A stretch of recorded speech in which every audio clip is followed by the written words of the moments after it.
Do this after each use of the oven, and you'll never have to spend hours scrubbing it again. How to keep your oven always clean? Or maybe you're wondering how to clean it without scrubbing. Once you know this trick, it will only take a moment from now on.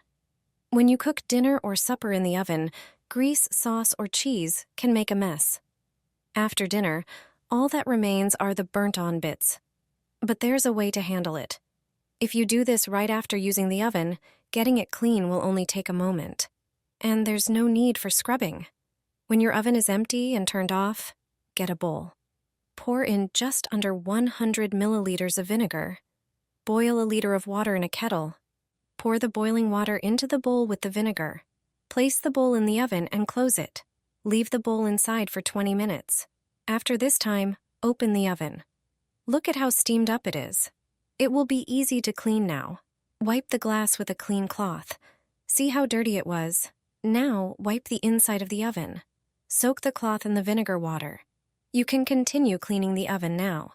For tougher stains, use a sponge. After everything, wipe the oven with a paper towel. Don't forget to clean the heating elements at the top of the oven. Dirt collects on them too, and now they're easy to clean due to the moisture. Just remember that the oven must be off during this process.